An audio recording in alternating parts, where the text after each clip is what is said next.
Hello everyone, welcome back to our channel. आज के lecture में जो हम टॉपिक स्टडी करने वाले हैं that is कॉम्यूटेटर्स।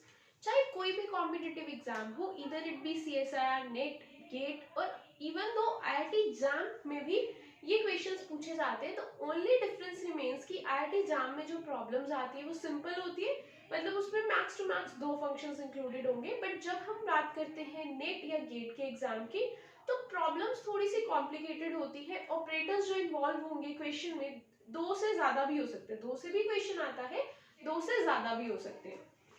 So talking about commutators, what actually commutators are. हमने ऑपरेटर्स पढ़े हैं अभी तक, है ना, कितने सारे ऑपरेटर्स पढ़े हमने। पोटेंशियल एनर्जी का ऑपरेटर, काइनेटिक एनर्जी का ऑपरेटर, मोमेंटम का ऑपरेटर। तो सेम लाइक दैट हमारे पास एक नया ऑपरेटर है दैट इज कॉम्यूटेटर। अब एग्जाम में आपको कैसे पता चलेगा कि कॉम्यूटेटर गिवन है? मेरे पास ये स्क्वायर ब्रैकेट्स लगाई होंगी और इन स्क्वायर ब्रैकेट्स के अंदर दो ऑपरेटर्स एनक्लोज्ड होंगे और वो कैसे होंगे? कॉमास की फॉर्म में। So this is where you have to analyse कि किसका क्वेश्चन है ये?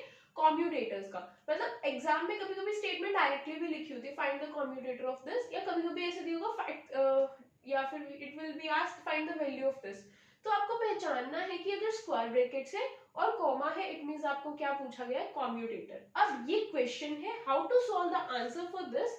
ये जो कॉम्यूटेटर है A B, it will be written as पहले ए फिर बी माइनस फिर बी और ए।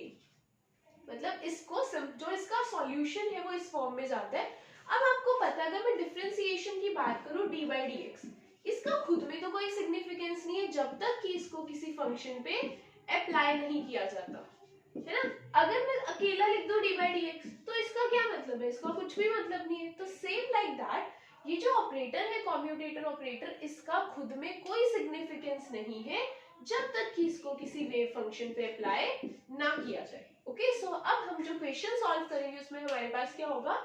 ये कॉम्यूटेटर है और उसको हम किसी वेव फंक्शन पे अप्लाई करेंगे और हम रिजल्ट्स निकालेंगे कि हमें उसका जो सॉल्यूशन है वो किस टाइप का मिलता है।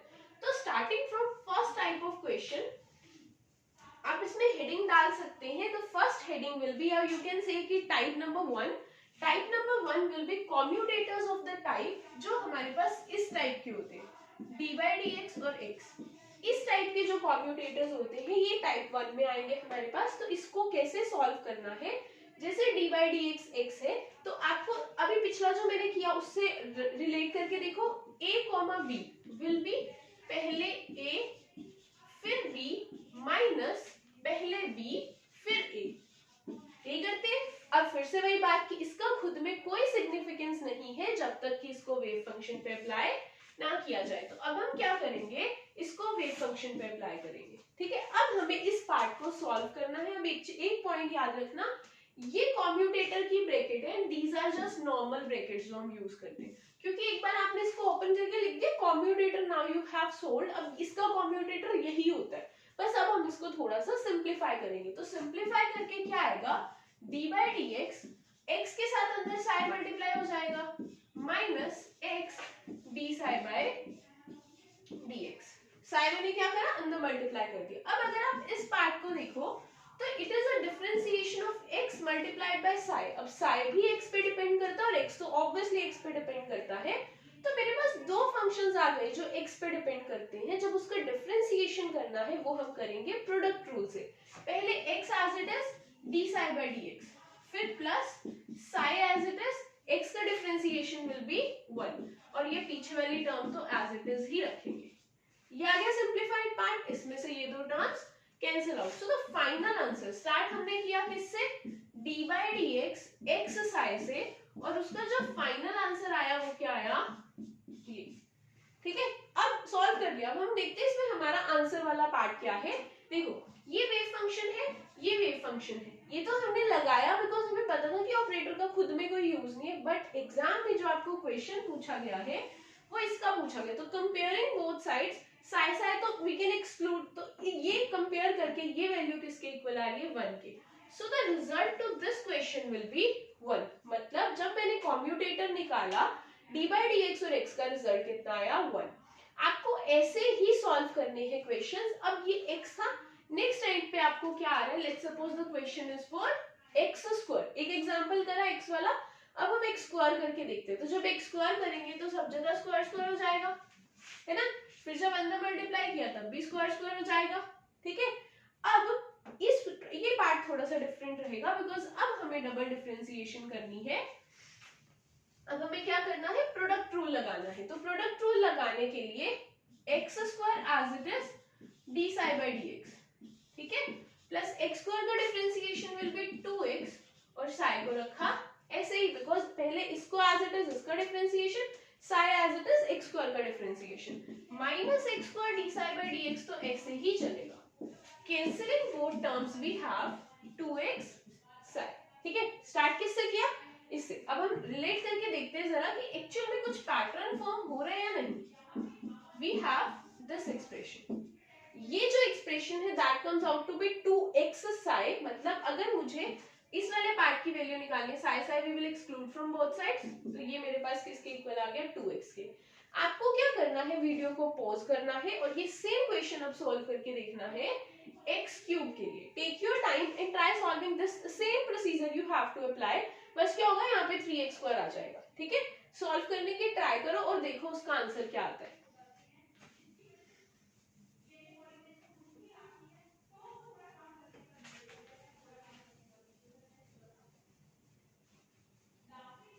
Okay, so talking about this, क्या किया हमने, पहले डी बाई डी एक्स को x के साथ सॉल्व किया, आंसर मेरा कितना आया था, +1। फिर मैंने क्या करा, डी बाई डी एक्स को सॉल्व किया एक्स स्क्वायर के साथ, आंसर मेरा कितना आया, 2x। फिर मैंने क्या करा, डी बाई डी एक्स को सॉल्व किया एक्स क्यूब के साथ, आंसर मेरा कितना आया, 3x स्क्वायर।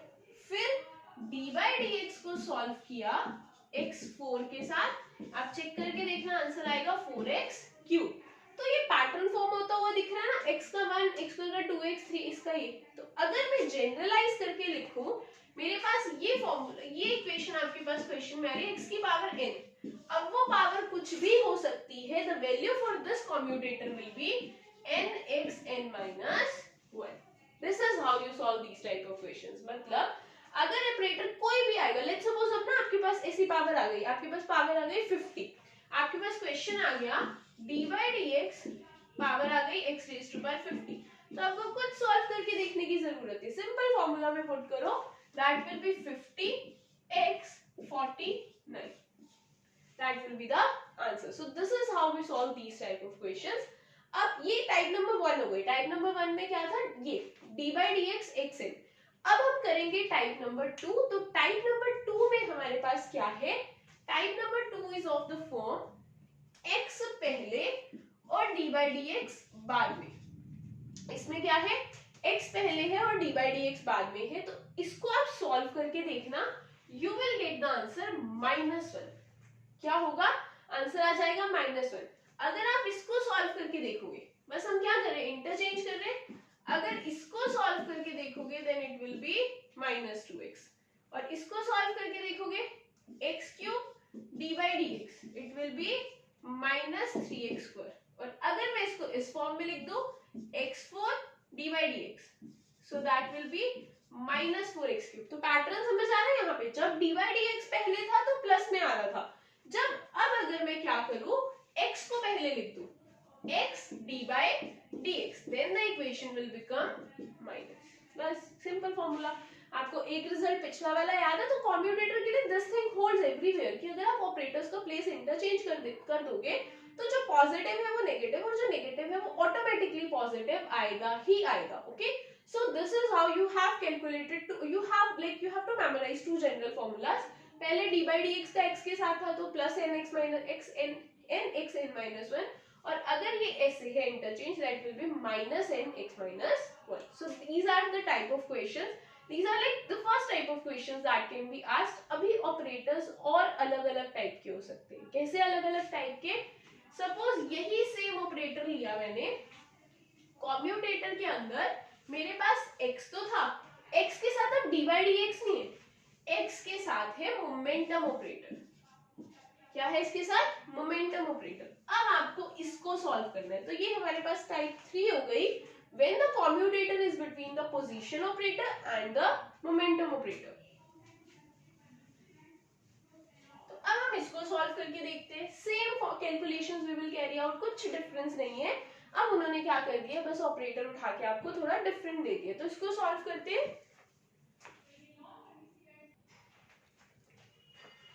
तो सॉल्विंग दिस, देखो पुट करते पहले वी हैव x, ये कितना आएगा minus iota h cut curly by curly x, यही तो होता है ना ऑपरेटर. फिर अगेन इसको क्या किया, साइड पे अप्लाई किया, क्योंकि इसका खुद में तो कोई रूल नहीं है, इसको साइड पे अप्लाई करना जरूरी है. This is an operator, it will be written as पहले x minus iota h cut curly by curly x बाद में, फिर minus minus iota h curly by curly x पहले, और साथ में x क्या आ जाएगा या. अब हमें क्या करना है, अब हमको एक चीज देखनी है यहाँ पे कि माइनस आयोटा एच कट दोनों में सेम ही आ रहा है. तो इसको हम बाहर लिख सकते हैं माइनस आयोटा एच कट, तो ये क्या बन गया x curly by curly x minus करली by curly x x side, या है ना.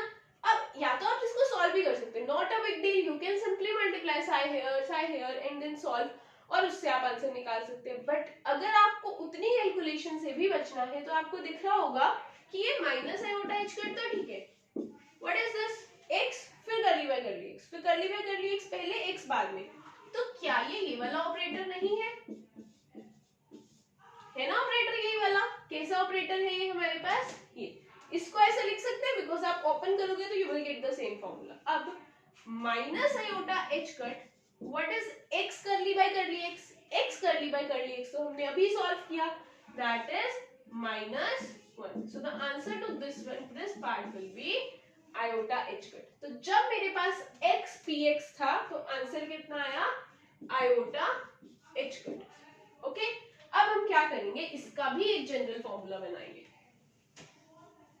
जनरल फॉर्मूला कैसे, पहले हमारे पास डी बाई डी एक्स था, एक्स की पावर्स इंक्रीज करी थी, फिर से वही होगा, पी एक्स कॉन्स्टेंट रहेगा, एक्स की पावर्स इंक्रीज करेंगे. तो अब जो मेरे पास सेकेंड टाइप का क्वेश्चन है that is x square P x. X square P x, अब एक्स स्क्वायर हमारे पास क्या है, again you will just apply the same trick कि एक्स स्क्वायर है पी एक्स है, तो आप इसको लिख दो कैसे, x square minus iota h cut curly by curly x. यहाँ से minus iota h cut common ले लो, then it will be x square curly by curly x. ये हो गया. अब आपको क्या करना है, ये तो हमने पढ़ा है, पहले ही पढ़ा है ना, x square curly by curly x का डिफरेंशिएशन कम्यूटेटर क्या होगा, minus iota h cut, that will be minus 2x. So the final answer will be 2x iota h cut. तो आपको एक पैटर्न फॉर्म होता हुआ दिख रहा है, आयोटा h cut बस बाहर आ रहा है, बाकी ना पीछे वाली टर्म सेम ही आ रही है जो पिछली आ रही थी. तो अगर मैं इसका जनरल फॉर्मूला लिखूं दैट विल बी xn साथ में px, तो इसका जनरल फॉर्मूला क्या होगा, that will B plus iota h cut n x n minus 1.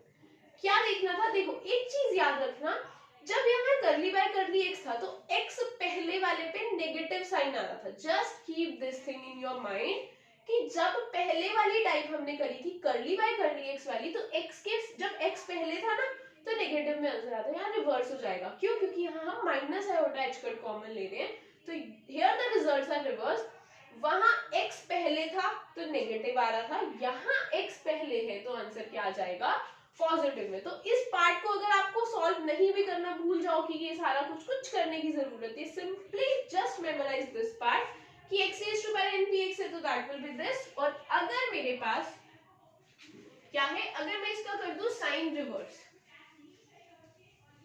देखो क्या आया मेरा रिजल्ट, रिजल्ट आया xn था साथ में px था, so that will B plus iota h cut n x n minus 1. और अगर मेरे पास है उल्टा px xn बाद में, then it will be minus iota h cut xn n x n minus 1. Okay, so चार फॉर्मूलाज हो गए याद करने वाले. These are the four formulas that you have to memorize from this particular topic कि commutator में जब x है करली बाय करली x है that will B nx n minus 1, और जब px आ गया तो साथ में एक माइनस आयोटा h कट क्या हो जाएगा एक्स्ट्रा लग जाएगा। 4 फॉर्मूलाज हुए। ऐसे ही अब हमें क्या करना है, कुछ और रिजल्ट्स देखने हैं कि कॉम्यूटेटर्स को हम कैसे अप्लाई करते हैं कुछ और ऑपरेटर्स पे। ये 2 ऑपरेटर्स की हमने अभी तक x किया, px किया, कर्ली बाय कर्ली x किया। Now we will introduce some this commutator for some more operators.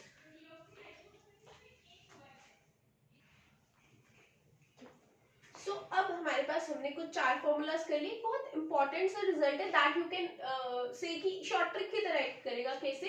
What it states the commutator, लिखो आप इसको, the commutator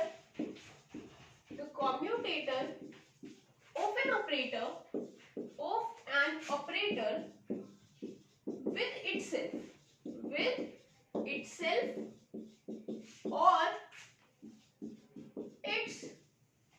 itself or its multiple will always be 0। ठीक है, ये important result है, आपको याद रखना है। व्हाट इट स्टेट्स, अगर हम कॉम्यूटेटर करें किसी ऑपरेटर का उसके खुद के साथ, मतलब अगर मैं ए का ऑपरेटर का कॉम्यूटेटर करूं ए के साथ, तो रिजल्ट हमेशा कितना आएगा? That will B 0। This is one part. वो क्या कहता है कि अगर ए का ए के साथ कॉम्यूटेटर कर दिया, बी का बी के साथ, जेड का जेड के साथ, अगर आप, सिंपल सी बात है कि आप क्या कर रहे हो, let's suppose curly by curly x का डिफरेंशिएशन कर रहे हो। सो वो क्या होगा, इसका कॉम्यूटेटर कर रहे हो तो क्या होगा, पहले कर्ली बाय कर्ली एक्स का स्क्वायर आएगा, पीछे भी यही आएगा, obviously that will become equal to 0। तो ये तो बहुत कॉमन सी बात है। एक और लेकिन इसमें रिजल्ट है कि किसी भी कॉम्यूटेटर, किसी भी ऑपरेटर का कॉम्यूटेटर उसके मल्टीपल के साथ, वो भी हमेशा 0 होगा। तो चेक करते हैं ये हम कहां अप्लाई कर सकते हैं। देखो, मान लो मेरे पास ना ए ऑपरेटर है और क्या करा, ए स्क्वायर के साथ इसका कॉम्यूटेटर निकाला। ए है और ए स्क्वायर इसका मल्टीपल है, तो इस केस में भी ये 0। मान लो आपने ए का ऑपरेटर किया किसके साथ, कॉम्यूटेटर किया किसके साथ, ए क्यूब के साथ, तो वो भी क्या हो जाएगा? 0। ए का आपने कॉम्यूटेटर किया A4 के साथ, तो वो भी क्या हो जाएगा? 0। ठीक है, तो सिंपल सी बात है कि आप किसी भी ऑपरेटर का उसके खुद के साथ या उसके मल्टीपल के साथ कॉम्यूटेटर करते हो, that will always come out to be 0। ठीक है, अब ये मल्टीपल के साथ भी। अब इसका यूज कहाँ हुआ, मतलब एग्जाम में ये किस फॉर्म में पूछा जाता है। एक बार एग्जाम में 4 मार्क्स का क्वेश्चन आया था। द क्वेश्चन वाज, पहले क्वेश्चन नोट करो, आपको क्वेश्चन में क्या कैलकुलेट करना था, you have to calculate the commutator for px and kinetic. आपको क्या करना है, मोमेंटम और काइनेटिक एनर्जी का कॉम्यूटेटर फाइंड करना है। अब मोमेंटम का ऑपरेटर क्या होता है, minus iota h cut curly by curly x. Kinetic energy का ऑपरेटर क्या होता है, minus h cut square upon 2m curly square over curly x square. ठीक है, अब अगर आपको इसको पूरा सॉल्व करना पड़े तो क्या करोगे, पहले ये, फिर ये, माइनस, फिर ये, फिर साई, फिर उसको अंदर मल्टीप्लाई करोगे, डिफरेंशिएशन करोगे, डबल डिफरेंशिएशन करोगे, दैट टू 2 बार करनी पड़ेगी। बहुत लेंथी प्रोसीजर चला जाएगा। तो यहाँ पे हमारे काम आती है ये शॉर्ट ट्रिक। देखो, momentum is px and kinetic energy is, kinetic energy देखो क्या होगी, अगर मैं इसको डिराइव करके देखूं, momentum is mass multiply by velocity, और काइनेटिक एनर्जी क्या होती है, हाफ mv²। अब अगर मैं इसको मास से मल्टीप्लाई, मास से डिवाइड कर दूं, तो ये क्या बन गया, ये बन गया मोमेंटम का स्क्वायर डिवाइड बाय 2m। तो यहां से एक बहुत इंपॉर्टेंट रिजल्ट आता है कि kinetic energy equals to p² by 2m। तो काइनेटिक एनर्जी p, मतलब काइनेटिक एनर्जी एक तरह से कह सकते हैं कि p का मल्टीपल है, और अगर ये p का मल्टीपल है, अगर मैं इसको यहाँ पे p² बाय 2m लिखूं, तो क्या होगा, यहाँ पे देखो px भी कॉमन आ जाएगा, तो यहाँ 1 बच जाएगा, और कांस्टेंट का कॉम्यूटेटर हमेशा क्या होता है, 0। सो यहाँ पे ये 4 मार्क्स का क्वेश्चन था एग्जाम में। जो स्टूडेंट इसको ऐसे सॉल्व करने बैठ जाएगा वो तो फिर बैठा ही रह जाएगा और उसका आंसर भी एट द एंड सॉल्व नहीं होगा। बट अगर आप इसको ऐसे सॉल्व करोगे, ये प्रॉपर्टी माइंड में रख के, then you can solve the answer within like 10 seconds. Okay, so that is a very important result. इसके बाद हम क्या करेंगे, नेक्स्ट हेडिंग आपको डालनी है some important properties about the commutator operator. ये एक रिजल्ट है, एक डिडक्शन है। अब हम क्या करें, कुछ प्रॉपर्टीज अप्लाई करनी है। आपको हेडिंग डालनी है some important properties. So next we have some important properties. यहाँ हम 3 प्रॉपर्टीज पढ़ेंगे। देखो अभी तक तो ना हम ऐसे पढ़ रहे थे कि ए के साथ कॉम्यूटेटर में बी दिया हुआ करो सॉल्व, बट अब क्वेश्चन कभी कभी एग्जाम में ऐसे भी आते हैं 3 ऑपरेटर्स इन्वॉल्व होते हैं। कैसे? ए के साथ बी दिया हुआ है और सी अकेला दिया हुआ है, मतलब है यहाँ पे क्या 3 ऑपरेटर्स। एक ऑपरेटर तो ए और बी का सम है और दूसरा ऑपरेटर सी है। तो ऐसे क्वेश्चंस को सॉल्व करने के लिए हम एक प्रॉपर्टी लगा सकते हैं जो कॉम्यूटेटर्स पे होल्ड करती है। वो क्या है? अगर a प्लस बी सी लिखा हुआ है, आप इसको लिख सकते हैं a comma C plus b comma C. This can be written like this. a plus B C लगाना है तो it can be written as A C B C. पहले a के साथ c फिर b के साथ c। This result you have to memorise. इससे आपके बहुत क्वेश्चंस इजीली सॉल्व हो जाएंगे। अगर आप ये प्रॉपर्टी लगाए बिना सॉल्व करने की ट्राई करेंगे ना, तो आप लाइक यू विल अगर प्रॉपर्टी लगा रहे हो 2 लाइंस में क्वेश्चन सॉल्व होगा, और अगर प्रॉपर्टी नहीं अप्लाई करो 2 पेजेस का सॉल्यूशन बन जाएगा, और उसके बाद भी कुछ श्योरिटी नहीं है कि आंसर आएगा या नहीं। तो मेक श्योर ये जो प्रॉपर्टीज है, ये जो प्रॉपर्टीज हमें अप्लाई करनी होती है ना, this holds presence of mind. कि अगर आपकी प्रेजेंस ऑफ माइंड अच्छा है, आपको एकदम से देख के याद आ गया कि हाँ रे इस पे तो ये प्रॉपर्टी लग सकती है, तब तो यू कैन इजीली, तब तो आपका काम बहुत इजीली हो जाएगा। बट अगर आप प्रेजेंस ऑफ माइंड उस टाइम पे यूज नहीं कर पा रहे हो, आपको नहीं ध्यान में आ रहा कि यहाँ प्रॉपर्टी भी लग सकती है, then it will like take a lot of time. Okay, so be like कभी भी कॉम्पिटिटिव एग्जाम्स को प्रिपेयर करने के लिए हार्ड वर्क तो है, but smart work is necessary. तो आपको ये याद रखना है कि हर एक क्वेश्चन को ध्यान रखना है कि इसको अगर कोई सॉल्व करने का शॉर्ट मेथड है तो वो अप्लाई करो। बिकॉज उससे क्या होगा, आप 2 क्वेश्चन है, दोनों पे अगर आप 3-3 मिनट लगा रहे हो, लेकिन आपने शॉर्ट ट्रिक अप्लाई करके एक क्वेश्चन 1 मिनट में सॉल्व कर दिया, तो दूसरे क्वेश्चन के लिए आपके पास 5 मिनट बचते हैं। ठीक है, कई क्वेश्चंस में शॉर्ट ट्रिक लगती नहीं है, कैलकुलेशन लेंथी होती है। So always focus on hard smart work as well as the hard work. Okay, दोनों काम साइमल्टेनियसली चलते हैं, तभी एग्जाम में क्वेश्चन, तभी like you can crack any competitive exam. So this is property number 1। Second property मेरे पास कैसी होगी? अगर a के साथ, अब पीछे वाले प्लस में दे दिए, पीछे वाले प्लस में दिए तो भी क्या ही फर्क पड़ता है, पहले a के साथ b आ जाएगा, फिर a के साथ c आ जाएगा। This is the second property. Third में क्या है? a के मल्टीप्लाई में b है और साथ में c। अब फर्क क्या पड़ रहा है? अब मल्टीप्लाई में, तो अब इसकी प्रॉपर्टी क्या बनेगी? देखो सेम वही बात, a के साथ b लगाया, a के साथ c लगाया, इसके साथ ये, बट ये याद रखना इस केस में थोड़ा सा डिफरेंस प्लस वाले से ये रहेगा कि पीछे b भी आएगा। b को उड़ा नहीं देना, जैसे ऊपर तो हमने जब a को c के साथ लिखा उस केस में b नहीं आया, बट यहाँ पे जब आप a को c के साथ लिख रहे हो तो b को साथ में जरूर लिखना। और a c, then we have एक, अब क्या आ जाएगा?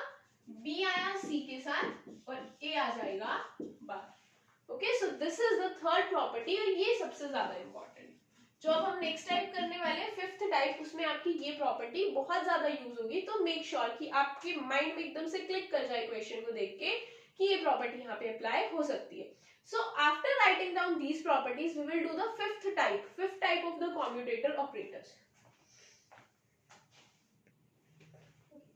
सो the type fifth of the problem जो हमें सॉल्व करनी यूजिंग कॉम्यूटेटर ऑपरेटर है, इस बार ना x की पावर नहीं है, इस बार पावर किसकी हो रही है? मोमेंटम ऑपरेटर की। हमने पहले जब करा था तो x की पावर एनहांस कर रहे थे, अभी मोमेंटम ऑपरेटर की कुछ पावर होगी। तो ऐसे क्वेश्चंस को कैसे सॉल्व करना है, देखो मान लो मेरे पास क्वेश्चन आ गया x px स्क्वायर, ठीक है, अब किसका पावर है? मोमेंटम ऑपरेटर का पावर है। तो इसको कैसे सॉल्व करेंगे? अब देखो आप मोमेंटम ऑपरेटर एक बार पुट करोगे, 2 बार पुट करोगे, फिर वो क्या बन जाएगा? Double differentiation, that will take a lot of time. तो आपको क्या करना है, आप इसको ऐसे लिख सकते हो। ऑब्वियसली px स्क्वायर को हम ऐसे लिख सकते हैं px मल्टीप्लाई बाय px, तो यहाँ लग जाएगी थर्ड वाली property.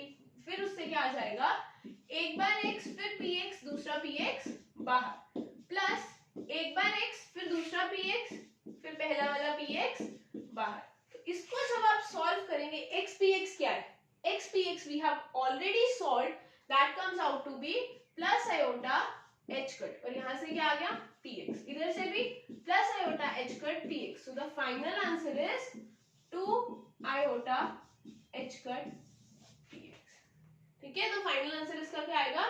2 iota h cut px। तो ऐसे क्वेश्चंस को आपको इतना याद रखना है, जब ये आया तो आंसर ये आएगा। अब हम इसका डायरेक्टली जनरल फॉर्मूला करते हैं। जनरल फॉर्मूला में आपको क्या करना है, यहाँ पे n लगा देना है।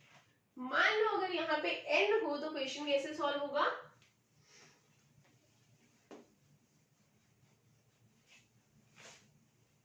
then it will be n, then we have, एक तो पहले क्या आ जाएगा, आयोटा h कट तो आएगा ही आएगा, साथ में हमारे पास होगा n px raise to power n minus 1, ठीक है। तो पहले सिंपल सी बात, जब x की पावर्स थी तो x raise to power n minus 1, अब px की पावर्स है तो px raise to power n minus 1। So this is how we will solve these type of questions. तो अगर आपके पास ना सपोज एग्जाम में क्वेश्चन आ रहा है x px का क्यूब, तो क्या आ जाएगा, देखो इधर से iota h cut 3px 3 minus 1 that will B 2, बस इतना सा है ये। अगर मान लो अब अगर ये होता तो देखो इससे रिवर्स कर दिया, sign will become minus iota h cut n x n minus 1, यहाँ पे क्या आ जाएगा, x नहीं आएगा इस बार px। ओके, सो 6 फॉर्मूलाज हमने कर लिए। इन 6 फॉर्मूला से you can solve any question. Exam में मैक्सिमम यही आते हैं, ऐसा नहीं है कि कुछ डिफरेंट आ जाएगा। मैक्सिमम टाइम्स इन्हीं 6 में से कोई पूछ लिया जाएगा, कभी पावर 4 कर देंगे, 5 कर देंगे, तो बस आप शॉर्ट ट्रिक यूज करें and you can directly solve the question. Okay, so this is about the introduction of the commutator operators, कि इसको हमने अलग अलग टाइप्स में अप्लाई करके देखा। In the next lecture we will discuss angular momentum operator. हम क्या करेंगे, एंगुलर मोमेंटम के ऑपरेटर्स डिस्कस करेंगे, फिर हम देखेंगे कि how we can apply commutator on the angular momentum operator. फिर वो पार्ट करने के बाद हम कुछ थ्योरम्स डिस्कस करेंगे। ये सारा कुछ हम नेक्स्ट वीडियो में करने वाले हैं। उसके बाद the series will go like this, कि आपका क्या है, 1-2 वीडियोस हो गई, उसमें कुछ टॉपिक्स कवर हुए, then we will have a question video, जिसमें सिर्फ जो पिछले 3-4 लेक्चर्स में, पिछले 3-4 वीडियोस में टॉपिक्स हुए हैं, फिर उनकी क्वेश्चन प्रैक्टिस होगी। Because the key to solve any competitive exam is question practice. जितनी आप क्वेश्चन प्रैक्टिस ज्यादा करोगे, उतने ही चांसेस ज्यादा आपका एग्जाम क्रैक होने के। Okay, so that will be all for this video. Thank you for watching.